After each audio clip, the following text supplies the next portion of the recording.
This is DePaul wing Javen Johnson. Johnson in transition. Yes, sir. And here come the Blue Demons. Down.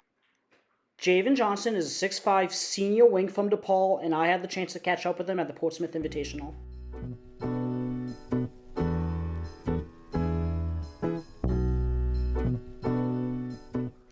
An aspect of Javen's game on offense is that he loves to get out in transition. Here's Javen taking Creighton guard Trey Alexander to the rack for an easy 2.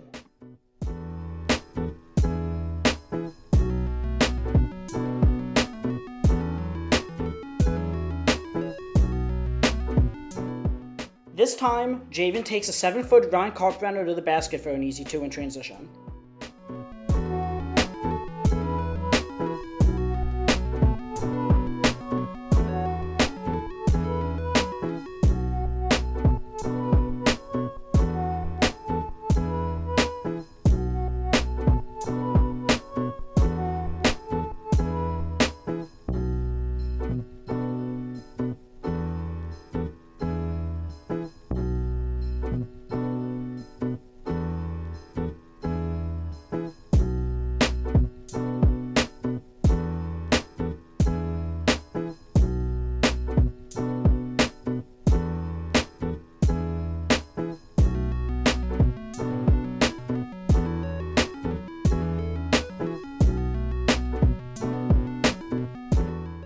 For his size, Javen does an excellent job at grabbing offensive rebounds and getting putbacks.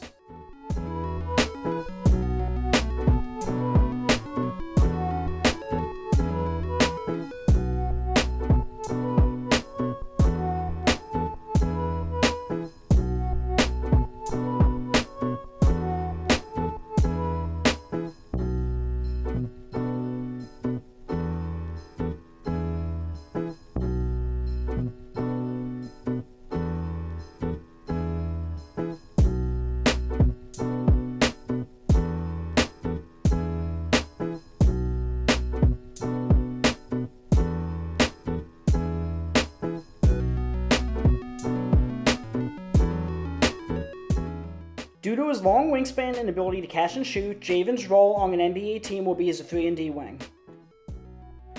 Here, Javen combines his ability to get out and transition with his catch and shoot ability to get wide open against Xavier. 50% of all shots Javen took his senior year were catch and shoots, which ranked him in the 94th percentile on points per shot, and he hit them at a 44% clip, while he knocked down 50% of his unguarded catch and shoots.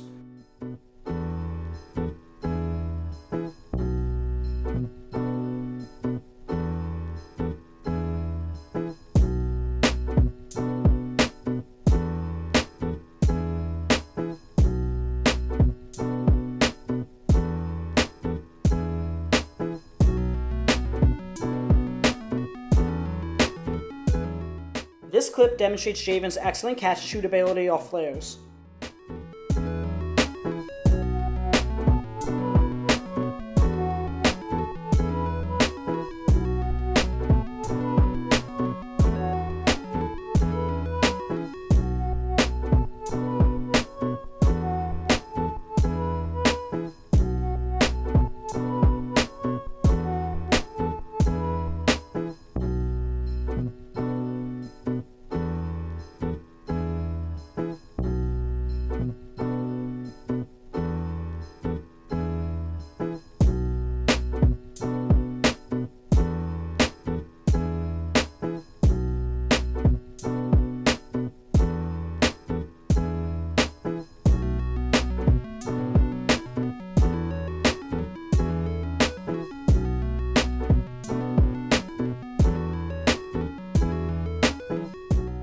At Portsmouth, Javen measured 6'5" without shoes with a 7'1" 1.5" wingspan, which measures him very similarly to the Brooklyn Nets' Mikal Bridges.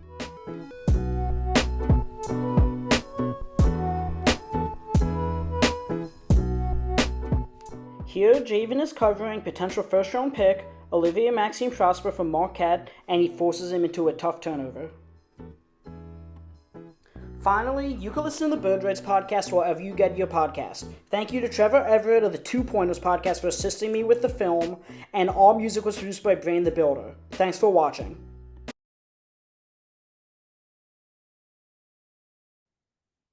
I am here over a Zoom call with Javen Johnson from DePaul. Unfortunately, our schedules couldn't line up when we were at the Portsmouth Invitational, but he did take the time to, sit down with me, so it is greatly appreciated. So, Javen, how are you doing today? Yeah, I'm doing great. I can't complain. Just taking the process and everything day by day, man. Enjoying it all. Of course, and obviously, the draft is still a couple months away. We just saw you play at the Portsmouth Invitational. There's, multiple articles of people on draft Twitter and just the consensus that, you had a great, it's not exactly a combine, but you had a great tournament. So obviously, the goal at this point is to get you to either the G League Elite Camp, NBA Combine. That's obviously something I'm sure you're working towards. I suppose my first question is, what do you feel like you proved to teams at Portsmouth that maybe they didn't know about you? I mean, we already knew you were a pretty elite shooter, and we're going to get there, but what else? I mean, also the fact that you had a 7 1 wingspan, if I'm not mistaken. So, I mean, that has to feel good that, you have the intangibles. Yeah. So I just wanted to show teams that I could defend like multiple positions, from guard to even switching on the big. Sometimes having to defend them, and just my activity, just playing hard. Just providing that 3-and-D type of thing to a team. I feel like that's going to kind of be my role at the next level, and so just trying to show that I could do that at a high level. So you mentioned the 3-and-D role, and that's obviously your role. I say it on all my podcasts. Basically, I feel like a 3-and-D wing, or even wings in general, are the most coveted position in today's NBA. And again, I mean, there's the Joel Embiids, the Nikola Jokic's, and then all the point guards that I'm not even going to get into. But if you're like a wing that could defend and shoot threes, you are going to have a role professionally somewhere. So I'm going to ask you a question I'm asking basically everybody that sat down with me at Portsmouth, and that's regarding the transfer portal. And I feel like this is an important question for you because you transferred twice. You started at Troy. You then transferred when you had to sit out a year due to the NCAA rules pre-COVID. And then you go to Iowa State, and then you end up at DePaul as a grad student, of course. So kind of walk me through that process. I mean, what was that year like sitting out? You play at Troy, and then you transfer to a Big 12 school, and all of a sudden, you have to sit out a year. So what was that year like? And then what was the competition level like after sitting out a year, going from the Sun Belt to the Big 12? It was very interesting, man. Just sitting out, you had to kind of just learn to enjoy just the day-to-day processes of getting better. Just looking at it like as if it's just you versus you, and you're just trying to get better than you were the next day because you kind of didn't have a way to kind of see your progression in game, So you just kind of had to, man, just focus in on the grind every day. It was definitely a hard year.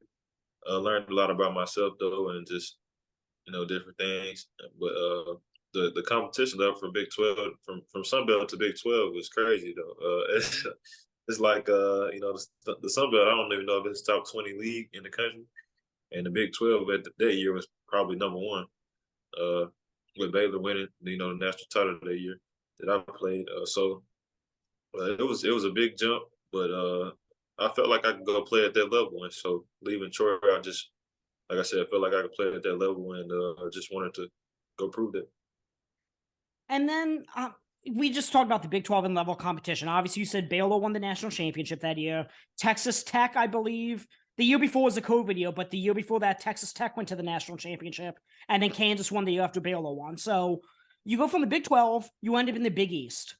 How exactly did you end up at DePaul from Iowa State? So I ended the transfer portal after my coach left, Coach Prom from Iowa State. Uh, and then I heard DePaul was the first people to reach out to me. There was a lot of other bigger schools and other things, but they were the first people to reach out to me. I liked the Coach Stubbs program and like how he ran things, like the offense. It was kind of like Oregon runs now, and so I liked everything about it, and it shows their route. Okay, and while we're on DePaul, I was looking at your numbers when I was looking at, synergy clips, everything like that. And you were always in, as we already talked about, a pretty elite three-point shooter. For your career over 40%. You have a legitimate NBA range, so it's definitely going to translate to the next level. But you basically took a huge jump in the aspect of three-pointers attempted. Your first year at DePaul, which was your first year as a grad student, you shot 3 a game, and then your second year, all of a sudden, you jump up and you're shooting 6 a game. Is there a specific reason that happened, or yeah? Yeah, it was really just confidence, man. Just having the confidence to jump up and knock him down, and then trusting my work that whole summer. That summer, I really just stayed in the gym. Didn't really do much outside of that, and so I stayed in the gym, and I was confident enough to shoot him in game when the lights came on. And then, what does that feel like? The Not only gaining the confidence, not just in your shooting, but overall. We just talked about the jumping up a level from the Sun Belt to the Big 12, and you end up in the Big East. You're guarding legitimate NBA players, and as you said, your role in that you feel and that I feel you could provide to an NBA team is that 3-and-D. So, I know Villanova this year had Cam Whitmore. I'm not going to just rattle off NBA guys, but does that make you does that motivate you at all? The fact that, okay, I can hang with these guys. I played against the best in college, and now you're out of eligibility. So obviously, the time is now. So does that motivate you at all? That, okay, you know what? I proved I belong here. Yeah, it definitely gives me that confidence. I feel like I played the best of the best. Like I said, Big 12 and then the Big East. The Big East might be arguably was the best league this year. Mm-hmm. With a lot of the teams that made the tournament and stuff. So I feel very confident going into the next level that I could, guard best of the best and play with the best of the best. And, not only play with them, but just, compete and, prove that I belong there as well. And so it was a blessing to, play in those conferences. Like I said, I'm ready for whatever. Now, though, I feel very confident going to the next level. So I'm going to ask you, I suppose, two final questions that I actually don't know the answer to. I tried finding them in preparation for this, but I honestly couldn't find it. What was your major in college? Liberal arts. So with liberal arts, you're able to choose the different classes and stuff Yeah. that you want to look into. And so basically, I chose business and marketing type classes because that's kind of what I want to get into after I start playing basketball, the business side of things. And so I chose those classes with the liberal arts Okay. major. And you've been, as I said, a grad school student for the last 2 years with your 2 years of eligibility at DePaul. Did you get a graduate degree? No, sir. I got certificates. So at DePaul, we're on like quarter system. So each quarter you're able to get a certificate. So I got a real estate certificate, and then like studied different classes that I wanted after that. I didn't get the certificate the second go around, and so that's what I ended up doing at DePaul. Okay, interesting. So yeah, I don't have any more personal questions, but what just I suppose my final actual last question is, what does this process feel like? I personally interviewed multiple guys at Portsmouth, and I feel like I kind of put this question on the back burner because this is your dream. You played basketball your whole life. The goal is obviously to either make the NBA or, if not, the G League, EuroLeague, whatever path you want to take, but you want to play professionally in some capacity. So I know you're down right now training for the draft, and that's why we weren't able to link up at Portsmouth. I was only there 2 days. You were busy, obviously, playing in the tournament and playing well, of course. So just what's this process like? For people that haven't gone through it. Man, it's a great process because in college you're more focused on team aspects and things, but in this process you're able to just focus in and lock in with yourself and focus on the things that you need to benefit yourself for the next level. And so it's a very interesting process. Like I said, just taking it all in. Now I've been down here. I was down here for 2 weeks before going to Portsmouth, and now I'll be down here the rest of the time until the draft.